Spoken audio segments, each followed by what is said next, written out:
Yo, what is up guys? It's me, Exactly. Why you gotta be so extra, Gordon Hayward? I'm just saying, when the news first broke that you were going to the Celtics, why did you have to come out and say it's not true, only to say that you are going to the Celtics a few hours later? Do you understand the confusion that you caused? All that aside though, the Celtics finally got their coveted player this summer. Just playing, but for real. The Celtics got one heck of a player in Gordon Hayward. And to be honest, he was a much better option for the team than Paul George and Jimmy Butler, and not for the reason you might be thinking. They didn't have to give up anything to get him. They did it the Danny Ainge way, aka not giving up any of their assets, which means that they can now give up, or hopefully give up, some of those assets to go out and get the piece they desperately need to become a legit contender. This video is not gonna be me claiming to know what the Celtics are doing. I have no idea. You have no idea. No one has any type of idea what their master plan is. I'm just saying that if they want to compete, if they want to try and win a ring this year, they need to make a move similar to one of the ones I'm about to mention.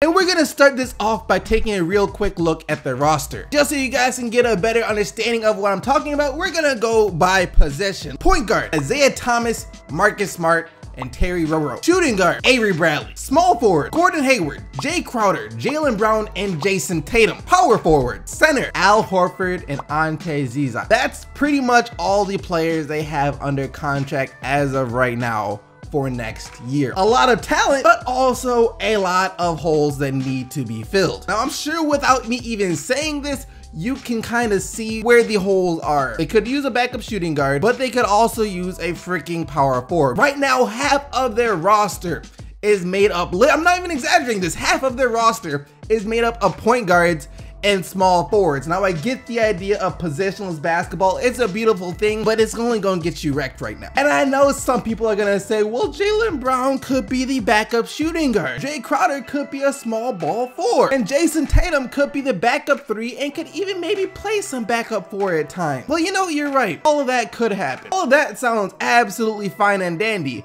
until you realize that you're in the Eastern Conference Finals and you got LeBron James and Kyrie Irving on the other side of the basketball, and they see Jay Crowder and Al Horford trying to protect the paint. That will only get you killed. And right now, with the roster the Celtics have, they're not gonna get any rebounds and they're not gonna keep anyone out of the paint at all. That's the glaring problem of their roster. Luckily for them, they have lots of time and lots of assets to fix this problem, if Danny Ainge is willing to give up some of those assets. So now today, July 5th, 2017, one day after Gordon Hayward's decision to join the Boston Celtics, we're gonna be taking a look at 3 players which I feel could help Boston out the most, if Danny Ainge will give up some of those assets. Hold up, Zach. Anthony Davis? There is no way the Pelicans would ever trade away a player like him. I do agree, under normal circumstances, I don't think Anthony Davis is the type of player that should ever have to be traded. Under normal circumstances. These aren't normal circumstances. The New Orleans Pelicans traded for DeMarcus Cousins at the trade deadline last year in hopes that he could mesh with Anthony Davis, start to win games, and stay once he becomes a free agent after next season. Now, this could still somehow work out, but at this point, I think it will take a miracle in order for it to work out. In order to make this work, this had to be the summer the Pelicans made a bunch of moves. And do you know what they had done so far this summer? They brought back Jrue Holiday on a max contract, 5 years, $126 million. He's a solid point guard, all right? They got their point guard, that's great. Other than that, they traded away their backup point guard, Tim Frazier, for the 52nd pick in the draft. Other than that, they haven't done anything. Just take a look at this roster outside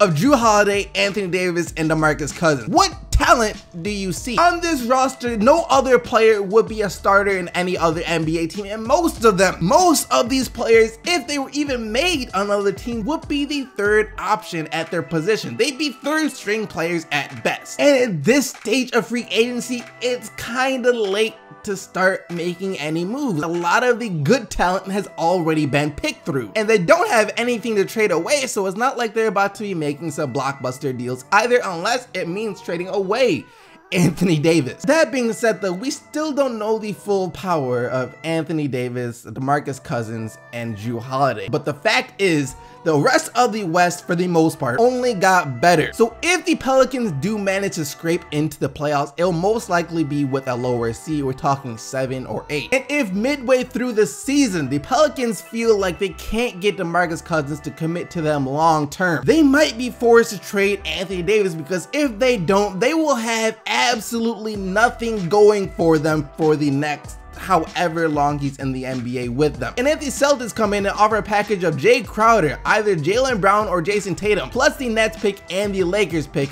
could you really turn that down if you are New Orleans? I don't think you can. But like I said, that trade will most likely have to come closer to the trade deadline. This one could happen at any point. As a Pistons fan, I'm kind of conflicted because I still really do like Andre Drummond as a player. I know he's one of the best rebounders in the NBA, has the potential to be one of the best rebounders the NBA has ever seen. On top of that, he might not show it all the time. He might slack off on the defensive end sometimes, but he has potential to be one of the best defenders in the NBA too, one of the best rim protectors. And I think a team like the Boston Celtics could really bring that out of him. So there is no doubt that when it comes to protecting the rim and getting rebounds, he fits their needs perfectly. He will be the perfect player for that team. And there's also no doubt that the Pistons are open to trading him. Stan Van Gundy has said this time and time again that everyone on the roster is available for the right price. I don't know what that price is. No one knows what that price is, but I'm sure the Celtics have enough to make that price possible. This is the one that I feel most likely wouldn't happen for petty reasons. The Heat really wanted Gordon Hayward too. If they got Gordon Hayward, they probably could have competed with Boston and Cleveland for the top seed in the Eastern Conference next year, and would have had a much more clear direction going forward with the organization. Because while they were the Cinderella story in the NBA last year when they turned their season around, most of us, I feel like even the upper management, felt going into this season that they were going to be a top 5 lottery team this year. That didn't happen. They barely missed the playoffs and get the 14th pick. And with the East managing to somehow get even worse this offseason, the Heat, if they keep this roster intact right now, would still most likely make the playoffs next year, and probably the year after that, the year after that, and the year after that. But what's the point? At that point, they basically be the new Atlanta Hawks, a team that's always in the playoffs, but with no purpose. Not good enough to be serious contenders, but also not doing anything of real importance. So this could be the year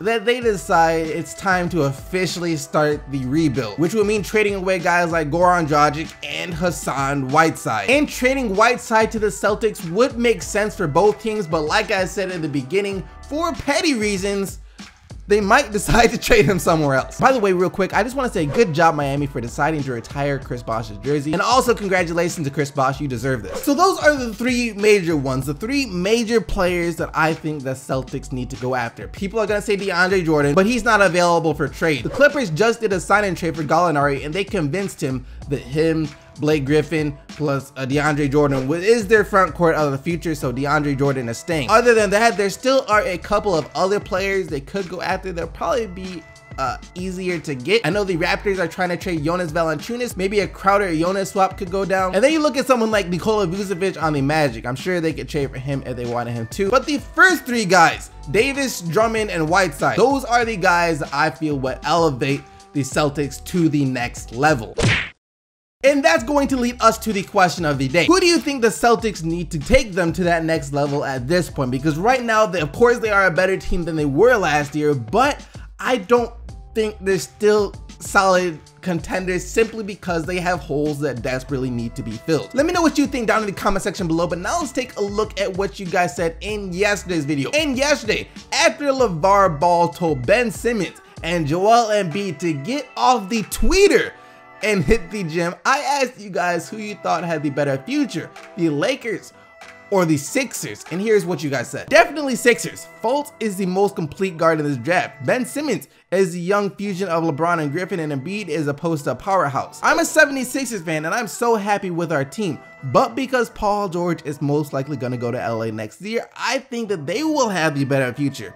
Other than that, you're still, thank you. Well, the Sixers obviously have more talent on their roster, and they're in the Eastern Conference, so they'll have it easier than the Lakers. I'm just excited to see what the next season has in store for us fans of Western Conference teams, since most of the competition is now there. The Lakers will definitely have a harder path to the playoffs and into the finals than the Sixers, simply because they are out west. And that's not saying the Sixers will have a cakewalk in the future. They'll still have to deal with teams like Milwaukee and whatever other teams emerge in the Eastern Conference by then. But it's gonna be interesting, and this is just one of the young rivalries that I can see brewing within the NBA in the future. And like I said though, don't forget to leave your answer for today's question of the day down in the comment section below. But other than that, thank you once again for watching the video. Hope you guys did enjoy it. If you did, don't forget to leave a like and subscribe for more daily NBA videos. Until tomorrow, keep getting the buckets, Team STC, and I'm out of here.